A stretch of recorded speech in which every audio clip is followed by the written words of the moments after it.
Ooh, we're back. Think I'm in the same hat. I've worn the shirt before. I have decided that I am no longer original, just gay.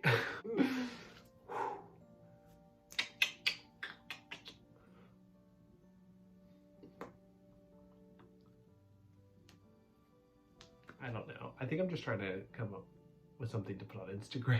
You know, I'm still bald, by the way. Hello. I hate myself. Woo!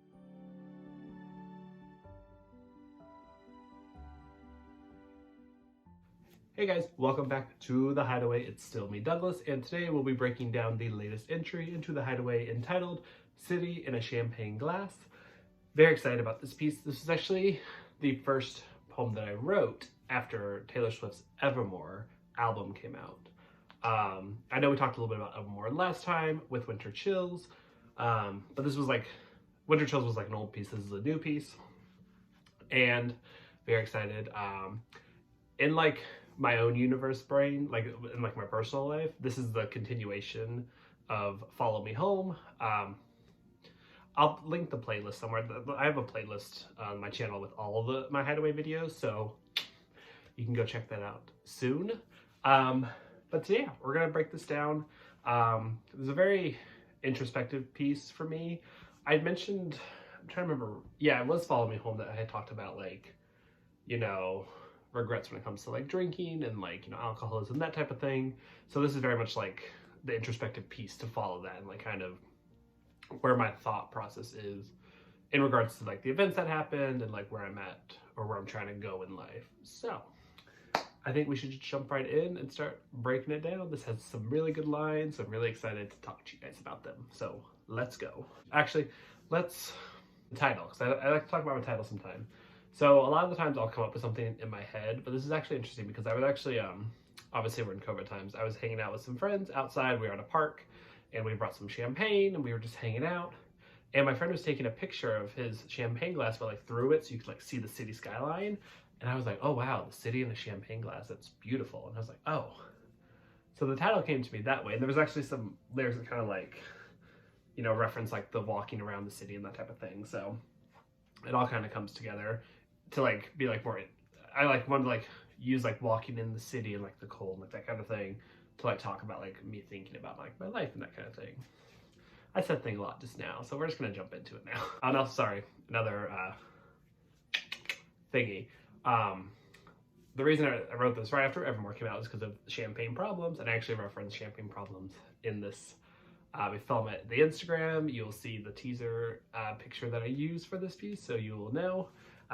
But yeah, obviously Taylor Swift will forever and continue to be an influence on my writing. So here we are. All right, now let's jump in. The glisten in the lights doesn't blind me anymore, and the memories become singular icicles. I can pick them out with ease, and it doesn't burn my hands like it used to. So again, we already have the city reference, the lights, city lights, and then the memories become single icicles. So like, I feel like sometimes when you're like a phase or like a fog, not everything is, you know, easily like picked apart and like easily detailed. But now that I have this time of introspection, they are something very solid that I can like piece together. I can pick them out with ease. It doesn't burn my hands like it used to. So you think of like frozen ice, sometimes it does burn, but like in this instance, obviously a metaphor of I can now look at these memories and hold them and like, you know, think about them rather than just be like, oh, it hurts too much, I'm not gonna do it. The burn of cinnamon liquor and cigarette ashes linger much longer. So that's actually, in each section we kind of reference alcohol, like, and like the different kind of interactions I've had with them. So it's a very specific reference to the events that happened in Follow Me Home and also just my personal life. So I'm just gonna leave it like that for now. But yeah, it's the first of many alcohol references, and I want it to be in each section because I'm really trying to drive the point home to myself that drinking too much leads to bad things. My puffy eyes and aching soliloquies are graffiti under the bypass. So again, more city references and kind of like leaving my mark on the city, but sometimes it's a bad thing, especially with like, you know, the things that I've done. But I think again, it was just more city imagery that I wanted to convey. passerbys will never understand them, but they're forever ingrained in the history of you and me. So again, it's kind of like, you know, making my mark on the city and my history with it. And, you know, not everyone's going to obviously relate to me or like understand what I've done or what I'm going through, but there's a reason that it's there and that it happened. Next section, let's go. My footsteps on the broken gravel and disheveled grass freeze in time. The different pathways lead to different heartaches. So I mentioned at the beginning, I kind of wanted to like think about like you're taking a walk throughout this beautiful city, the lights are out, it's, you know, you're walking around, there's broken gravel stones, so it's like just that very like haunting imagery a little bit. And again, it just feels very introspective when you have to like, you know, you're looking back at like your mistakes and like trying to like rectify them and things like that. Different pathways lead to different heartaches, so like I would say like you're not gonna take the same path each time you go for a walk, so like each time you go here, something else will remind you of something else, and then you can think about it again, and it's like so many different, the road's less traveled sometimes, or the road's frequently traveled, depends on how you look at it. I spilled my guts more than once, and I wish you knew what I meant. That's a double meaning. If you recall, Follow Me Home, I had talked about doing some things to myself, and yeah, but then also spilling your guts, obviously, like, you know, saying like you're the truth or like whatever, and like whatever context that is to you. But I guess all my champagne problems are hidden at the bottom of the barrel. The safety was the pen that perfected my cries for help. I feel like a genius sometimes when I write things like this, because obviously champagne problems, it's the direct reference to Taylor Swift, but also when you think of champagne problems, it's like, you know, first world problems. It's like problems that you should be so lucky to have. So I guess mine would be, you know, heartbreak and unrequited love, the continuing theme of the hideaway. But when I say they're at the bottom of the barrel, that's obviously a double meaning as well. Barrel could be a gun, and then also barrel like an alcohol barrel, like a whiskey barrel. So just layering in the references there, and it's chef kiss to myself. And then the safety was the pen. Obviously my poetry, my writing is kind of like my escape, my hideaway, that perfected my cries for help. A lot of times I don't talk about like my problems to other people, so I put a lot of my like what I want to talk about, my thoughts, into my writing. And so cries for help is more like self-deprecating, when it's like I really do need to reach out to people, but I'm like, no, you're just being a baby, and so you're gonna write about it and be sad and cry. Fucking Cancer. I'm astrology side. I'm a Cancer. The day I finally cry over you will determine my new fate. So again, that's actually a funny tie-in to cries for help. The day I finally cry for you. So it's like my writing is my cry for help, but I'm not like, it's not actual crying. It's not like the actual cathartic release of emotion sometimes, at least for me in this personal instance. And then determining my new fate, it's like, you know, if I can't cry over what happened and like really like look at what happened and, you know, feel that emotional release that I think I need, then like I don't know what there is else after that. Yeah. Let's move on to the third section. 10,000 steps counted in a day, 12 steps I could never be so brave to take. So again, it's that alcohol reference that I had mentioned. 10,000 steps counted in a day. I have this app on my phone that tracks my steps. And so I usually will take about 10,000 or more in a day, just because I walk to work, or also if I can just go on walks in general.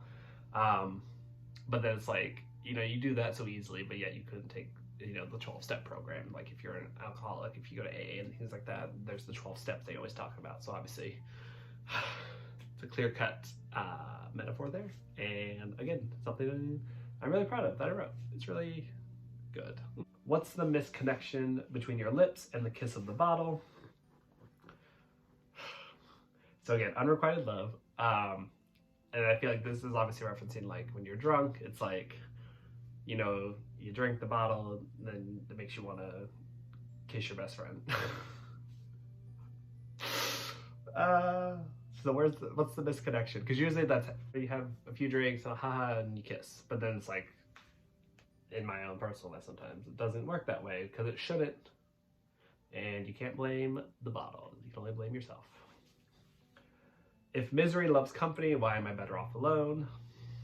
I really just wanted a really fun flip on that cliche. Um, and that's again just more like introspective. Like I'm always so like, and you've been here on this channel, you know that like we talk about the sad things and oh, I don't know what that was. But yeah, I don't know where I was going. I lost my train of thought. Let's just move on. Losing you left me numb, and my newly shaved head bobbed and weaved through traffic. So obviously, the fun story about I don't remember if I mentioned it in the first video when I was bald, but it was because it was at 3 a.m. while I was listening to Evermore, and I just felt cathartic, and I just shaved my head. So again, I just want to paint that imagery. Again, we're still walking through the city, being introspective, and it just really paints the picture. I really wanted to tell a very detailed story, and my shaved head is now a detail in that story. One misstep would put an end to this lack of torture. It's so, again, it's like the flip of like what you would expect, because like the lack of torture, I want to die because there is no torture because I'm feeling so numb. It's fine. It's fine. Liquid courage left me a coward. Again, lots of flips on metaphors here, or like common phrases. And it's just like the irony of it all is, you know, my life, I always feel like my life is one big irony, so it's fine. How many more goodbyes will I be granted? And so again, the references to one misstep into traffic, but also just references my last goodbye. A few pieces back. It's like when you are in that place where, and we'll talk about it briefly, I don't want to get too heavy into it, but like, because we've talked about it before, but when you get to that dark place and you know, you prepare yourself and you like say like your goodbyes that you need to say, and then it doesn't happen, it's like, again, I said it, how many more goodbyes do you get after you even tried the first time? So, last section. If you decide to remember me, think of me like the city in a champagne glass. So we're at the end of our introspection, we're at the end of our walk, we're back in the city on the skyline. And I don't know, the phrase city in a champagne glass, it just, I think it sounds really nice. I think it paints a very nice picture, and not like the next few lines kind of describe like what I'm thinking when I think of that phrase. But yeah, I think it's a nice imagery to get in your head. Beautiful and easy to swallow, morning headaches and Sunday brunches. So yeah, I feel like, I mean, not the most like deeper detailed things, but like when you think of champagne, it's like, it's pretty, it's sparkly, it's like a gold color almost. So, and champagne, you could drink it, well, at least I can. Morning headaches and Sunday brunches, so I wanted like the juxtaposition of like, you know, you wake up in the morning with a headache from drinking the night before, so then you go to brunch to have hair of the dog, and it's like the juxtaposition of life, and sometimes it's good to have that kind of balance, the bittersweet things. I am a million beautiful things defined by one small inconvenience. So directly relating like myself to the phrase, you know, like you could have all these wonderful things about yourself, but there's always that one like little inconvenient thing about you that like that you think is going to ruin it for other people. And so like comparing that to the Sydney champagne glass, it's like when you have champagne in the glass, like it's the champagne are the beautiful million things, like the little bubbles in there, but then the glass is the inconvenience because it's like the thing that is keeping it away from you. It doesn't really work because obviously the glass has, you can drink out of the glass, but like it could be like this, again, the smallest inconvenience is sometimes the downfall. Whether it actually is or not is something for my therapist. But maybe you'll only remember me as a tequila-soaked bad night. And so, again, I in the first section that we talked about like the cinnamon liquor and how that burns, and how that was something, that specific thing was very, at least personal to my experience with what I'm writing about. And so now I kind of flip it to like, if you know, you know. But tequila-soaked bad night, are kind of the opposite. I think cinnamon and tequila, so I don't want to talk anymore about it. But maybe you'll only remember me as a tequila-soaked bad night, And I guess I have no control over that. So again, it's like whatever inconveniences I've bestowed upon other people, however they perceive me after that is out of my control. I can apologize, I can do all these things to, make amends to that, but if they choose to remember me like that, then that's how they're going to remember me, and sometimes you can't fight that as much as you want to. I'll have to make peace with that eventually, not tonight. Let me soak in the good times for a while longer. And so, again, like the soak, obviously reference back to tequila soaked. Like, in my mind, like this other, whatever else is happening, everyone's like moving on and like, they're out of they're getting rid of their morning headaches and, going to Sunday brunch, but I'm soaking in this memory just for a little bit longer because I'm trying, again, to remember the good times. And so there are some good times in those tequila soaked memories, but there are also still consequences from it. But I want to soak in the good things still as long as possible. And as the last line says, who knows how much longer? Because, oh boy.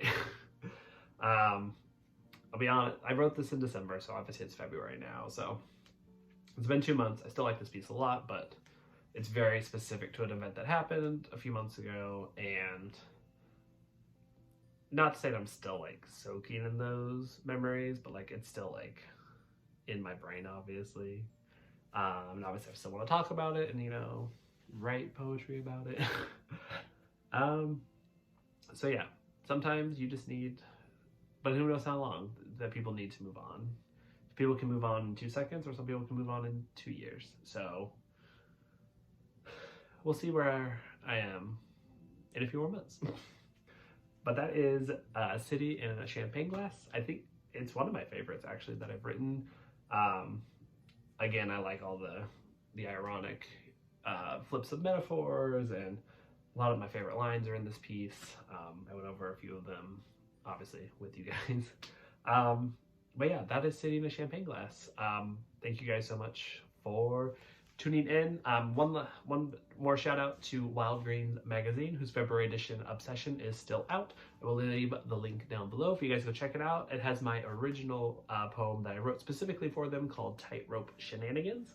So please go check that out, give it a read, and let me know what you think. But also, I hope you enjoyed this video and this breakdown of City in a Champagne Glass, and we will see you next time in the Hideaway. Thanks, guys. So this is after that, obviously, because I told you this was influenced. Scrap it. Just scrap it.